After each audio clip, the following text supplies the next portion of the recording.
Welcome to Below the Line, where we talk about working in Hollywood from the crew perspective. My name is Skid. I'm a former assistant director and your host. Quiet on the set.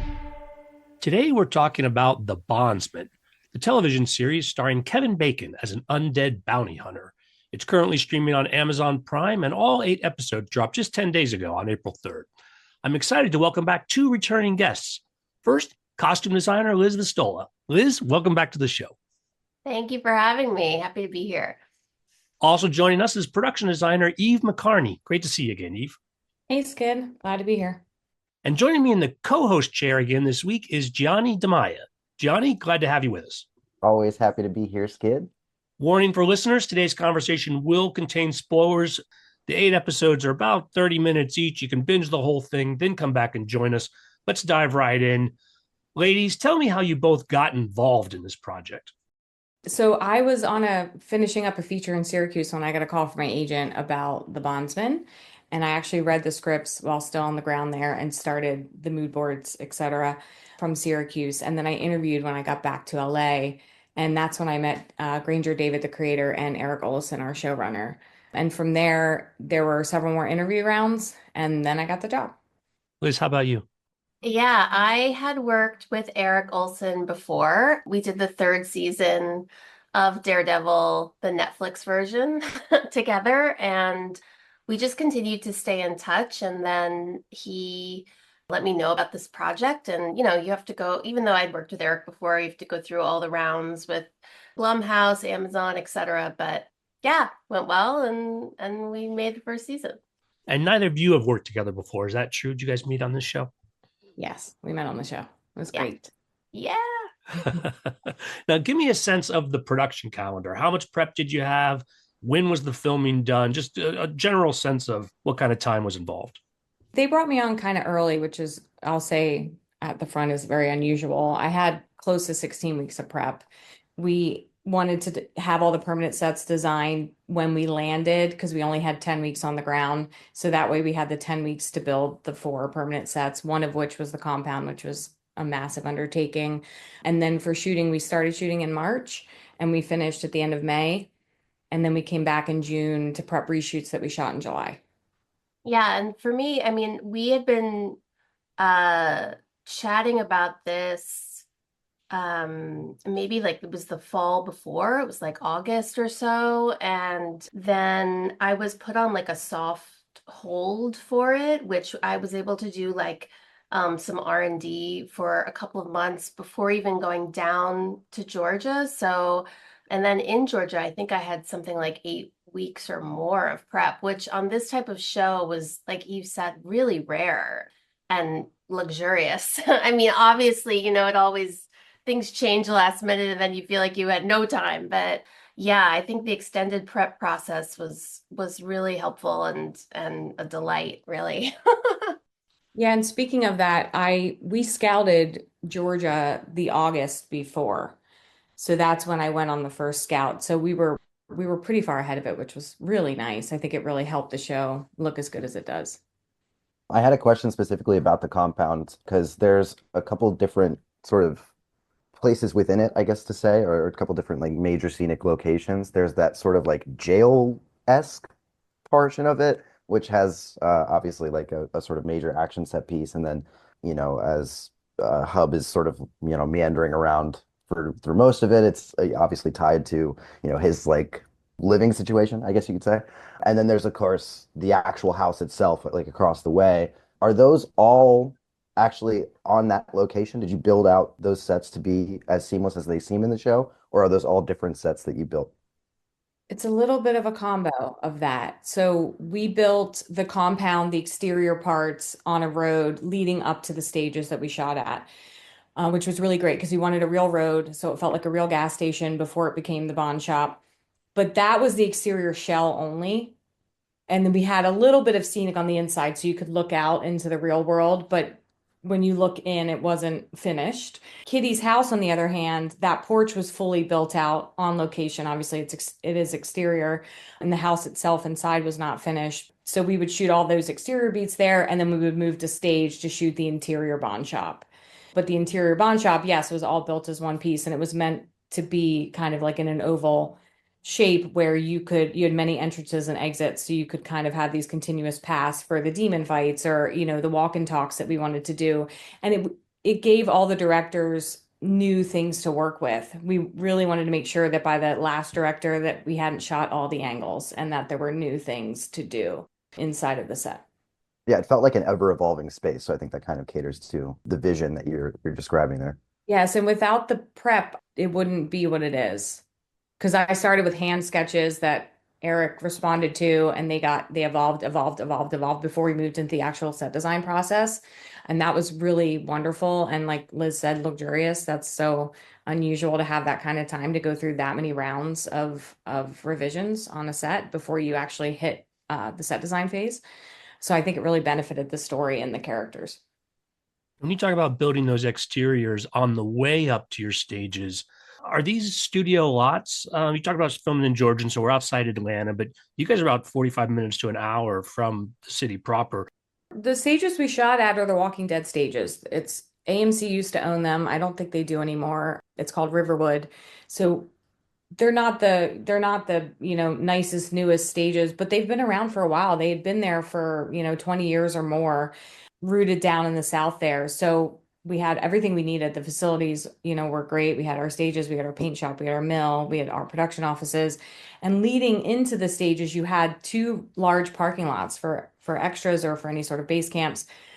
And one of those is what we turned into our compound location. So it just worked out that they owned the property, but it was outside of the stages. Once the trees grew in, you couldn't see the stages, but when the trees were bare, you could. So that was a bit of a scramble to block for the beginning of shooting because the trees had not fully come in March. But it really worked out. I thought it was a great resource for us because we were supposed to be in northern Georgia in Appalachia, and we scouted a stage in Atlanta, and it didn't have the grounds, the woods, the lakes. It didn't have any of that stuff that existed at Riverwood. So it was really the perfect fit for our show and what we needed. Additionally, which is almost never the case for costume, is there was a full-on, the Walking Dead costume shop was, I mean, at that point vacant. And I think AMC had made the decision to also house a kind of a stock in much in the way Universal does and, Warner Brothers, Disney, etc. And there were, just like racks and racks of like multipliable costumes and things that had been broken down but not used, and a really kind of beefy age and dye space that we could use. And yeah, as a resource, especially in that area, it was pretty amazing. This is so fun to just hear about because I feel like every time Skid and I are on these types of calls, it's always, people talking about how panicked and how constrained all the time frames were. And we're getting the exact opposite experience. So this is so fun. Speaking to that, given that we had the extended prep, it was really helpful to land with the plans. But I will tell you, weather was not our friend. When we landed, it was 16 degrees when we were first picking where the compound was going to go and kind of measuring it out to where our stakes would not go into the ground. And then as we started to build, the rain started. And we were on a bit of a floodplain, so there was a lot of stuff that had to be done. When we were teching, there were piles of dirt around the compound. We were not that far out from shooting, so it was a race to the finish because of the weather. I think without the weather, we were in a really good spot, but that's the kind of stuff you can't plan for. So, and I'm sure Liz had her moments too with Yeah. all the last minute changes and things that happen. Oh, for sure. Yeah. I mean, especially I think when you're building a show from zero, based on a completely original idea, script, characters. I mean, it's everything is evolving until the last minute and even then some. But we were definitely, set up at least in the beginning to succeed, as much as possible, and I think that like that's something Eric, I remember that from Daredevil. He really does whatever he can to put the department heads in an advantageous position, even so much as putting me on a sort of, like preparatory retainer prior to coming to Georgia, just to sort of get the juices flowing. I mean, things like that are like just so Amazing. We're starting the Eric fan club then, is what it sounds like. Yes, carry the flag proudly. I want to talk about some of the experience you guys both brought into this project. I mentioned you've both been on the podcast before. Liz, you were here and we talked about your work on Twisted Metal. And Eve, a little bit earlier than that, you were on to talk about American Horror Stories. Now, again, both of you have long resumes that cover a lot of various projects, but I'm curious how your genre experience was relevant for this project. So I would be lying if I said I didn't think stories got me in the room for this, because, being anthology, it gave me so many different looks. They're basically like little mini features, right? And I did 15 of them. So I think that was really impressive to Eric and Granger both. I had met the line producer actually on an interview for a different project, and we didn't work together, but he brought my name into the project as well. So that was really wonderful. But I think the other thing that really helped me was Into the Dark. So that was one of Blumhouse TV's first projects. So there were a lot of familiar faces on that side that knew me, that I knew. And I think it felt comfortable for them when I came into the room and they're like, oh yeah, we know she can do this. Like she did this for us before on a smaller budget and a smaller project. But I think doing all of those different things where we veer into sci-fi, some stuff were thrillers, some were drama. I have some period Western experience. I think all of that together gives me a certain point of view that is unique to me and my experiences that I brought to this project. Because, we're really trying to do a mashup. It's, country music and family drama, and it's dark comedy, and it's Southern crime, and it's, supernatural horror. So it's all of these things in one show, which was so exciting from a design perspective, but that I hadn't done myself. So it was really thrilling to be given the chance to design the show and use all of my experience. I feel like it's funny because I had also previously worked with Blumhouse on The Purge, one of the Purge movies, which was so fun. But I think like Twisted Metal, The Purge, like there are a lot of sort of like larger than life stuff. And I think that but Daredevil kind of counteracted that to some extent, which was, I mean, Eric was felt so strongly about how grounded that show needed to feel, and I think what really served me best in the work I'd previously done is like all the kind of like really small but mighty little horror movies I did in New York, and working, with like all of Larry Fessenden's acolytes of like Jim Mickle and Ty West, and all of that kind of gritty, literal in the mud, horror stuff where you have to worry about the balance between what the production and script needs in terms of multiples, but then also not, maintaining a sense of like character and specificity and cinematic look, and so I think, doing that really early lower budget stuff where you're just kind of like, learning as you go, and you're always learning as you go, but I think that really helped me to, at the 11th hour be like, oh, actually we need this many more things for the thing that shoots tomorrow. What do we do about this guy who's supposed to look like this, but we're in the middle of, Southern Georgia, and all those kind of problems you have to solve. I'm sure Eve can attest to as well. You kind of like rack up your own encyclopedia in your brain of experience to kind of try and draw from. And I think, Eve, you alluded to it earlier that this show really is a balancing act. At times goes very extreme in one direction or another, particularly with some of the horror elements, but you can't telegraph all of that, or these other real world elements aren't going to play right. And so are there specific sets for you, Eve, or costumes for you, Liz, that you had to be very attuned to how that balance was going to play out? Yes, I think for me, it would be Hub and Kitty's spaces, right? So the Bond shop, it had to have the history of being a garage at one point. Right? It was like his grandfather's garage that went down, and then it became a Bond shop in the 80s. There was a whole backstory that they wrote for us. So we understood the history of the characters and the places, which was really, really helpful. So I have an old logo on the wall that was faded, right? And we had a lot of the old auto stuff around, and then we added in all the office stuff for the Bond shop and the neons, and so it was a mix of all of these things and a mix of vintage stuff with some newer stuff. I didn't want everything to be vintage because it's not a time capsule, right? This is a business, and I do like vintage and we do lean that way, but we would have some newer IKEA tables or, just a mix. It's something that they just picked up because they needed it. And then his apartment being in what was the office of the garage, having a Murphy bed that was like a newer Murphy bed, right? But then it was a car seat for his living room sofa.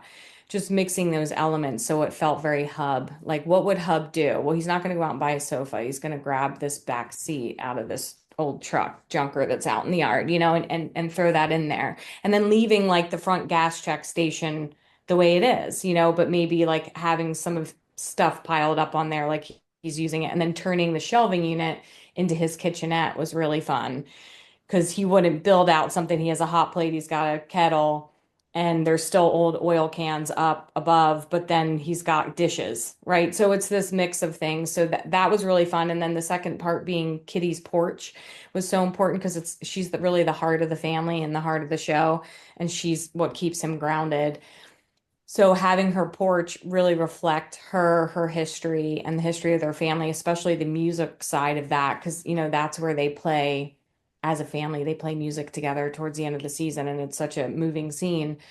Having the right instruments for the place, for the people, their family specifically, was really important. So we went through a lot of rounds with our music supervisor and our props team and Eric, and figuring out what those should be to make sure that felt grounded in reality, and true to our characters as well.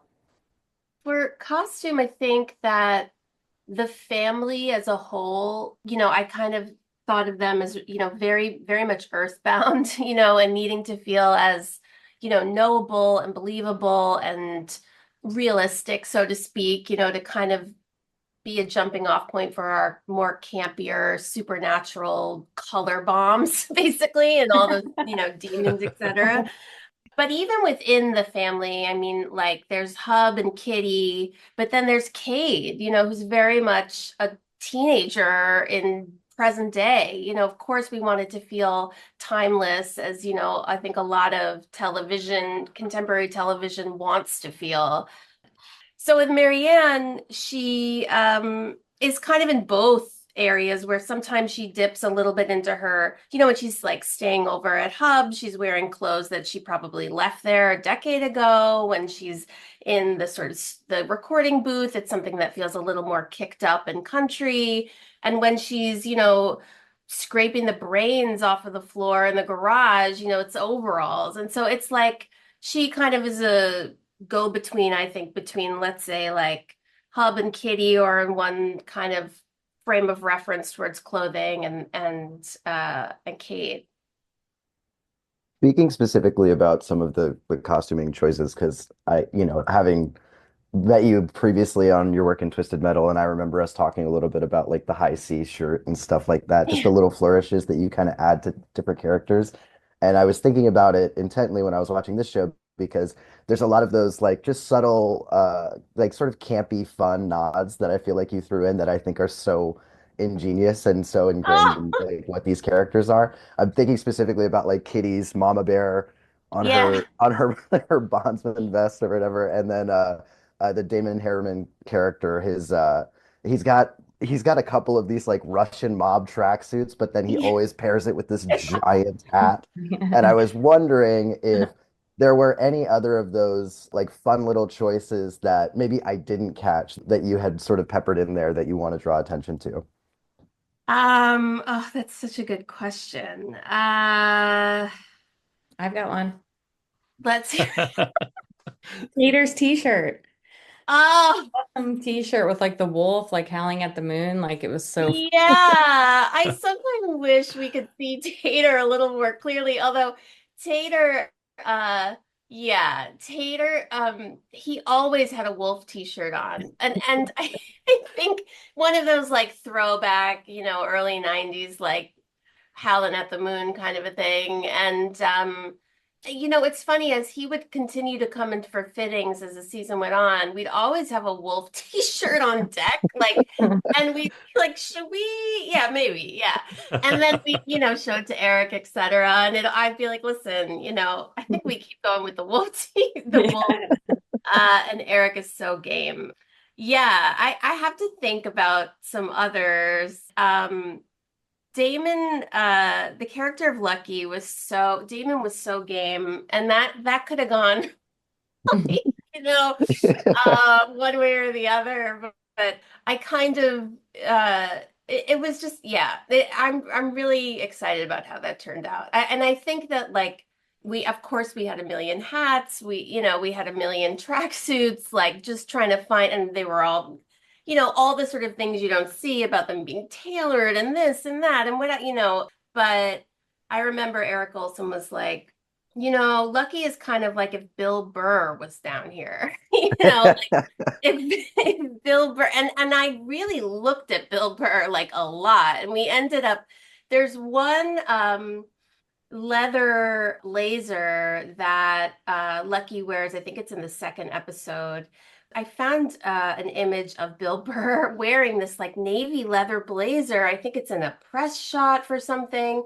And it just was so weird, like so awesome and strange, but also like, what are we? Yeah, it's like a really lovely tailored but navy leather blazer. And I could not find it anywhere. I mean, we couldn't, where do you buy such a thing other than like, fast fashion and then it's made out of plastic? And this thing had to like, he had to fight in it. And I really believed in this. Like, I was like, this is odd in a good way. He can wear it with, like a 60s pant and a cowboy boot. And we ended up making it, which was such an undertaking and not a cheap one. And I just, I really am proud of that piece actually. And I'm so happy, that everybody agreed to pay for it because it was such a. I still to this day would when if I ever meet Bill, I'm going to ask him where he got that blazer. But yeah, like there were little, and I'm sure Eve, you felt the same way. When the show is so condensed and intimate, but also has these moments, these bigger, supernatural moments.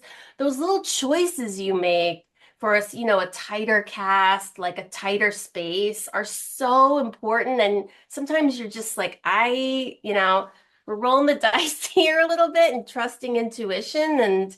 And it's great when you feel like it works out.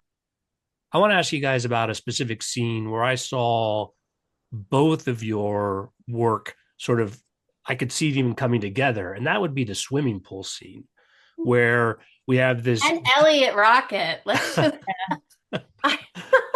we have this demon in a yellow cheerleader outfit, but the room itself, the blue tinge and the water, and just again, you guys must have been thinking about this well before filming started about how this was going to play. Yeah, absolutely.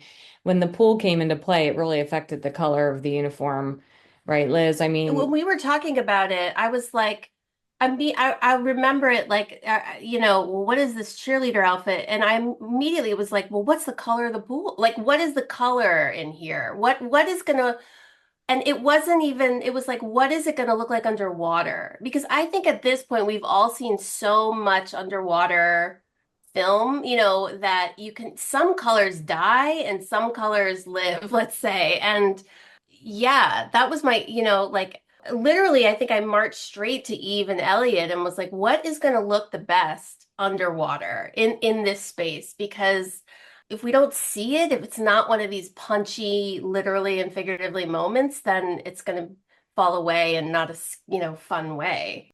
I think we were looking at orange at one point too, right? Yeah, Yellow was was the right call. Just a little off the contrary color, right? The complementary color. yeah. Yeah, I thought it worked great. And we had to engineer that pool lane triangle. That was a whole thing between art department, special effects, and stunts, making sure that thing stayed put. And then we opted for a tonal version of that because a lot of those will have red, right? They'll be red, they'll be all different ones. We went blue and white to not distract from our cheerleader in the water. We really wanted her to be the focal point. And then we did a little fun thing, and I don't know if you caught it. And I had seen this in my research, and I was like, we're doing this. And these are the little things that that Liz was just talking about. We put Jesus Saves on one of those little life rings, and we hung it on the wall. And when the director saw it, he panned towards it, held, and then went into the pool. He started laughing. He thought it was hilarious. So I would try to do those little things. I had like a cross in the background of this one wood scene. It's some stuff you don't see, but I always look for those moments to try and do little things like that. And that one was a big hit with everybody. So I was really glad that we made it and put it on the wall. Yeah, that was awesome. I love those things where sometimes you're at the 11th hour and you're like, you know what? Let's just nobody approved this, but we'll see on set if they like it. Yeah. Like you can take it away if they don't like Yeah. it. Yeah. Well, share with us some of your other favorite scenes, costumes, again, whether there is that sort of overlapping factor or just individually things to draw attention to. Eve, you have to talk about the boxcar. The boxcar was definitely an undertaking. It started as kind of this small honky tonk and it grew into this 75-foot square monstrosity you guys see on screen. It just kept growing. It's like, well, I want a kitchen. Well, there was this one shot, right, where Hub comes in, he sees Marianne, he sees Lucky, he kind of goes through the kitchen, you travel, right? It's almost like our Goodfellas shot. So we needed all of that, architecture. We had found this wonderful building in Grantville, which ended up being our landry, and it had all these mix of materials. And I thought, well, this is really interesting. What if they took over the first one and over the years grew? So it expanded. So I kind of based the philosophy of the set on that. And then it gave me the ability to introduce different types of textures, brick, concrete, stone, and kind of pepper, like plaster over and then have some of the stone revealed, which gave us a nice transition from the stage room into our pool room. And we did a lot of stuff we did some tin ceilings to cause some reflections just to give it some more depth. And we did some painted wallpaper in the pool room, anything we could do to just make it a bit more interesting. And it was a cobbling together of all the different things I had seen in my research. And then we did chevron wood walls behind the stage. That was something that I was really passionate about. And we did a couple of those by the front. And it was a massive undertaking. And luckily we didn't start shooting it till our third week. And we really needed that time because we were on such a full push for Compound and the Bond Shop because those played week one. Both of those played week one, which was just very harrowing. And we did get it done. And then it was like, oh no, now we're behind on the boxcar. And then it's the scramble to get that ready. But it came together beautifully. It was being where we were really helped us decorate that space because this set decorator did a lot of shopping down there and she had worked on The Walking Dead. So she knew all the spots to hit. And we were going to Alabama or sometimes Florida to pick up certain things, but it was drivable. You could do it in a day. And it was I'm just so happy with how it came together. And then, Liz and I worked together on the uniforms and we got the logo together and we did the uniforms. And I just thought everything she did really accented our space in such a great way. It's so layered. And so unless you're staring at it, you'll miss it. I would say the 6th episode is where you really get to see the bar area because Lucky and Hub are having that conversation and you really get a sense of that part of the club, which you don't see too much in the earlier episodes. But Marianne's dressing room was another one. It had to feel like her. And for me, she's an aspiring starlet. She hasn't given up on her dream yet. So how do I show that in her space? And I found this wonderful, red damask wallpaper that was textured. It was beautiful. And I didn't know if they would go for it. And I remember showing it like, what do you guys think? Like knowing it was right, but not, having other options. And like Liz was saying, Eric is so game. And he was like, I love it. And the director loved it. Senna loved it. And I was like, oh, thank God, because I really saw it for her. Like this shows. And then we have Dolly Parton and we have Loretta Lynn, right? These are her icons, these country music icons. And I think it fit her so well. And her in that beautiful pink dress that Liz put her in, it really pops against that deep red. And then we had lots of purples and lots of like soft textures in there. I just thought it really came alive for her. So that was one of my favorite sets too in the boxcar. That set, when you were in it, it felt so real. Sitting at that bar, Eve, I just like that.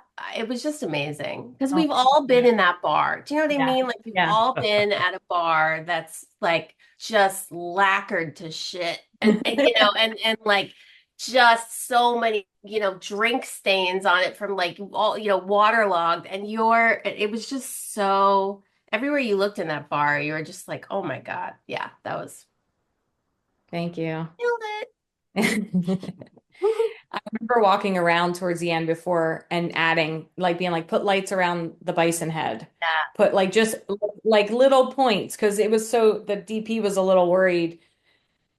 We needed a lot of lighting because they couldn't light because of that one shot. It had to exist for him. He had to have something to pull from. And I love practicals. I love doing it. But it's also that thing of like you don't want to put 8 practicals in one room. It's bizarre, right? You have to find that balance. So we found these really cool sconces that are repurposed. They're like insulators glass. And so I bought a bunch of those and we put those in the hallway and down the mine shaft, like leading to the kitchen. And then we hung like little string lights and we did the Christmas lights. And I think all that really helped bring it together. And then I really wanted a beer bottle chandelier. And we couldn't find what we wanted. So it ended up falling to my assistant art director to make it. And it was like one of the last things that went up. But I remember the director going, "Did you guys make that?" And I was like, "Yeah." And she's like, "It's so good." And I'm like, like, and there it is. That's the whole point of that. But that was definitely a labor of love. I think this whole show was. There was so many interesting storylines and characters and sets. And the sets themselves, I think, were characters themselves, right? And Yeah. a big part of the show. It was a dream to be able to create this show and these sets, especially with this team, because I feel like everybody that worked on this was really talented and really lovely, and everybody was down, to do what needed to be done to get it done. Yeah. Kind of the coolest aspect of the show is that it feels like you're coming in at like season 3 of a different show, and then it just takes a total left turn, obviously, in that sort of opening scene. But I think that's a credit to everything that you're describing with how you built out these sets to have so much detail in regards to the character work and how they're informing the backstory. Did you feel like, because it almost sounds like you're the holder of the Bible, like for the story itself. Did you feel like anyone was coming to you specifically, Eve, to ask for like character advice in regards to Sometimes, yeah, how they shape things? mostly the people in my department, like my set decorator, the prop master, like they were always running stuff by me because at this point I had been living with them for so long, give like what Liz said, being brought on early for like R&D and then having that extra prep. And the story changed, and I'm sure Liz can attest to this too. Like the scripts went through several iterations before the show that we have now. And so I was kind of part of that roller coaster of like, oh, now okay, now it's becoming this, and you kind of go with it. But the characters themselves, like our hero characters, really did not shift. It was really just more the storylines and what they were doing and where they went. But yes, I definitely felt like the gatekeeper a little bit with the art department for sure. One thing that wasn't it wasn't clear what it was going to ultimately look like was the finale demon. That change from the iteration, coming right out of the ground of, Cheryl to what she became in sort of that final fight. I remember that being something that was basically on the docket for post. And so when I was watching the show, and that could have, I remember there were some iterations of it like in research that were very, could go all kinds of different directions, in terms of just completely morphing into something that looks totally otherworldly. And her costume was something that was really, I think it was like something we tried so many different things for that character, like all kind of in the same ilk, but it was something that Eric had in his mind very early on that he wanted it to feel like this furry 70s vintagey coat. Like he just had that planted. And I was a little bit like, okay, like it was just sort of a take that he had, and then we ran with it. And I remember feeling when we wrapped, like, oh, I hope that demon turns out, so like, I know what she looked like when she was really messed up looking, and I have, whatever she looks like above that car, like, and I remember watching the episode being like, well, here we go. Like, what is this gonna look like?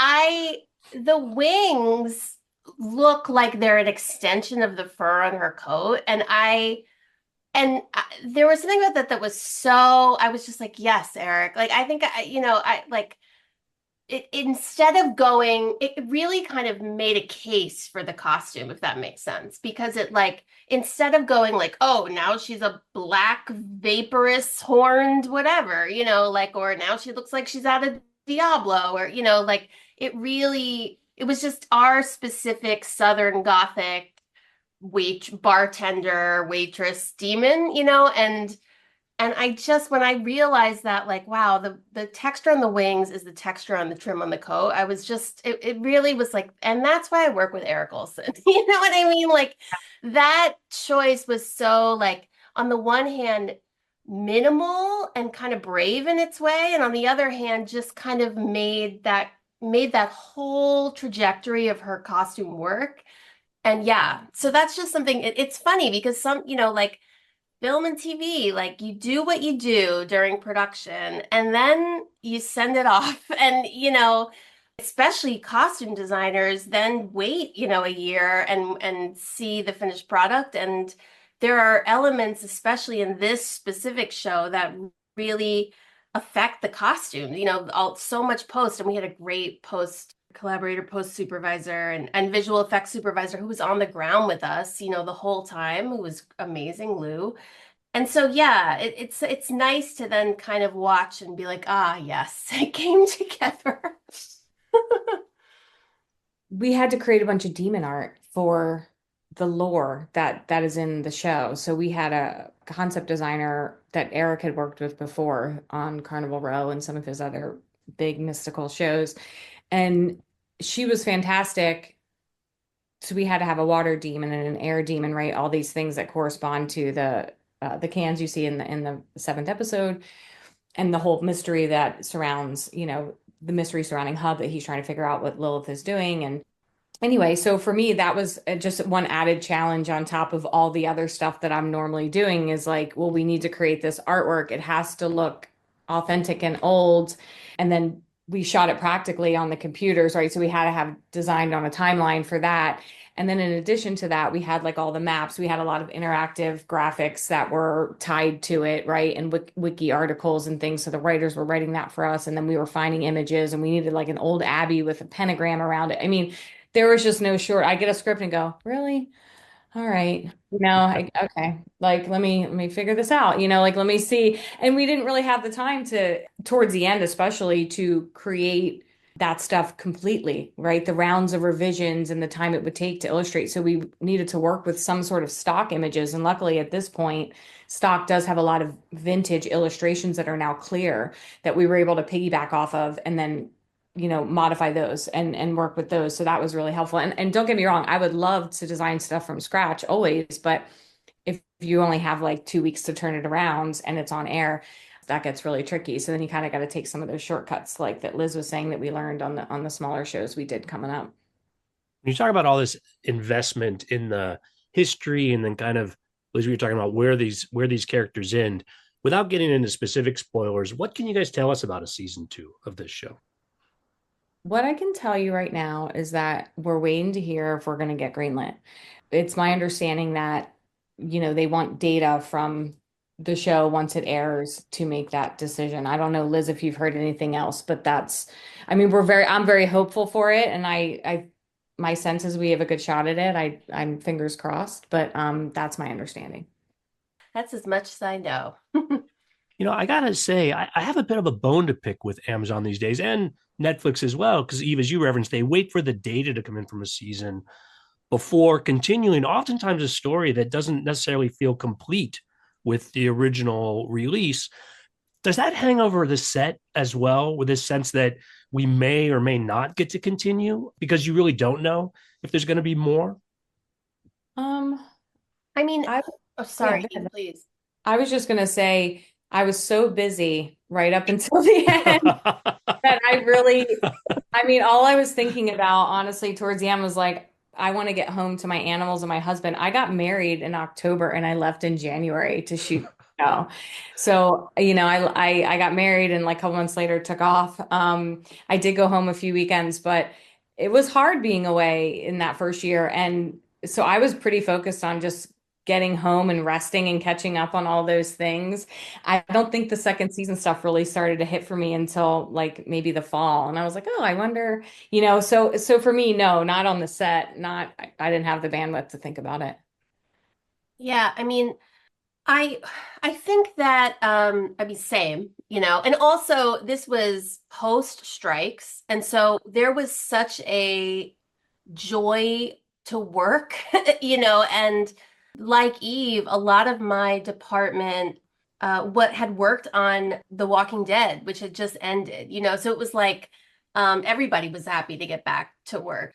And it's funny though, as you go, I'm sure you find this too, Eve, or I think you would too, like sometimes I have these like moments where I'm like, season two, we're gonna do this differently, or like I make a little, like I have a little notes thing, like season two for this show, I need this instead of this, or you know what I mean? And I'm just kind of like racking my brain in hopes of it and like trying to make decisions in rap and, X, Y, and Z that would benefit a season two, But yeah, I mean, there's so much time between when we wrap and when it comes out to when it might be a season two that it feels, yeah, it feels far away to think about that, I think, while we're going. Yeah. And also, it was a crazy year for me. I couldn't believe how this worked out. I like wrapped the Bondsman and then immediately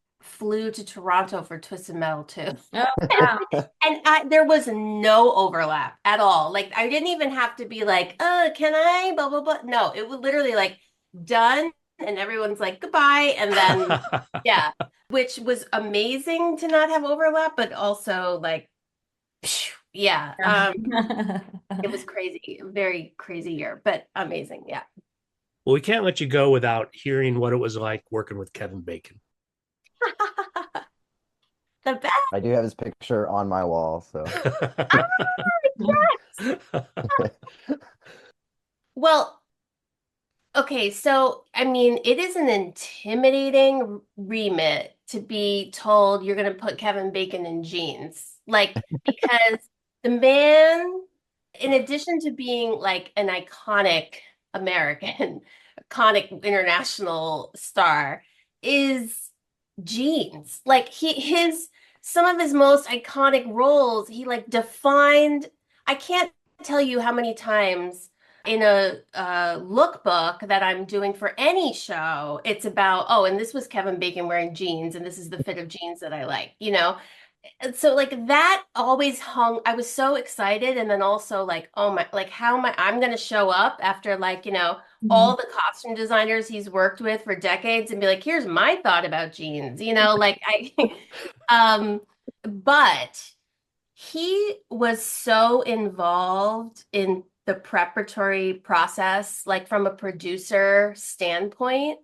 And the way I kind of like, I would have, conversations with Eric when I was starting to think about different characters.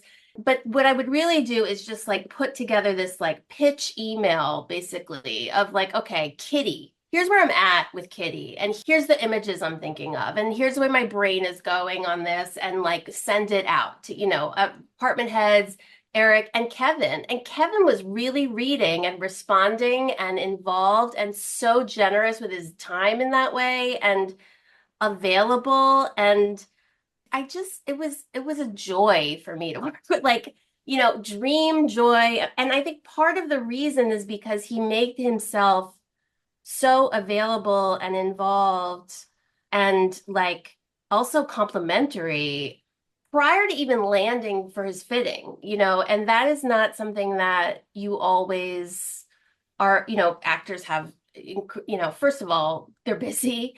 And second of all, like, it's just not something that I've always experienced, and that really helped for me to like not only put myself at ease, but also just like be like, yes, we're on the same page, we're collaborating, like we're all here making the same thing, and we want it to be the best it can, and now let's talk about jeans. You know what I mean? So for me, it was like just a highlight of my short career so far. I had a similar experience. Kevin joined us on the first Scout in August, and that was That is wild. yeah, That's it really amazing. was. It was like, oh, okay. Normally I'm just here with, the producers. And so now here's Kevin Bacon. So it added an interesting dynamic to the Scouts, but he was really just listening and kind of paying attention. He wasn't really weighing in too much. I ended up seated across from him the first night at dinner on a very long table. And I'm like, oh no. I was like, oh no, like, yeah, here we go. And he's from Philly too. So I literally just started talking about Philly stuff with him, like as a way to break the ice. And he's so relatable and wonderful and easy to talk to and kind. So it was very easy. Like he put me at ease very quickly. It wasn't as scary as I made it out to be in my head. And then as we moved through the process, like Liz said, he was on all the emails with the initial concepts with the sets and plans. And I did some animations for the sets that we presented to the network where I took like the SketchUps I had made and I animated them. So it's like a little video and he really loved that. And he was very complimentary. I sent pictures for the cheerleader bedroom set actually, which was one of my favorite swings that we did. And he wrote back, wow, Eve, it was just to get that kind of email from Kevin is pretty amazing, given all the things he's worked on and all the things he's seen in his career. He was very supportive and complimentary. And once we started shooting, he was involved a little less for me from my standpoint, but like Liz, obviously you're working with him all the time, but he was always on the emails and, would respond when needed. And I found it a really wonderful experience. It was my first time working with a star of that caliber as a producer. And I thought it was great. I thought it was awesome. So the big takeaway from this entire interview is you want to work with Eric Olson and you want to work with Kevin Bacon. Yes. If anybody, that is the takeaway. If you're presented with either of those options, it's a yes. Yeah. Like I don't even, yeah. Yeah. I mean, think about it. Yeah. Yeah. Sure. Well, then fingers crossed for season 2, just to get you guys all back together. On that note, we're going to call it a wrap. Oh, I'm really glad you guys could both join us for this. Thanks so much. Yeah. Thanks. For having us. Thank you, I guys. learned so much in this actually for me. Like, we're always just like passing each other and be like, you good? Yeah, you good? Okay, what's this color? Oh, okay, goodbye. Yeah. But yeah, it's great. Thank you so much. That's cool. Listeners, I always appreciate your feedback. You'll find my contact info at our website, blowtheline1word.biz. That's B-I-Z. You'll also find past episodes and links to all of our social media, so check it out. Ladies, where next are we going to see your work? Hopefully Bondsman season 2. Twisted Metal season 2. I'm not sure exactly when, but I believe they did say this year. Yeah. Exciting. Wild ride. First season. Yeah, it was so fun. So fun. Closing credits, thanks to Curtis Five for our music, John Wan for our logo, and to all of our listeners, I appreciate it. The Below the Line logo is available on t-shirts, mugs, and stickers at redbubble.com. Our fan recognition promotion continues. If you send me a picture of yourself in a Below the Line t-shirt, I'll thank you by name on the podcast. Other ways you can help the show. First, give us a positive rating wherever you get your podcasts. And second, share a positive review with your friends, because that's how new listeners find us. All of that aside, whatever your engagement, the fact that you're still listening means a lot to me. Thanks again from Below the Line.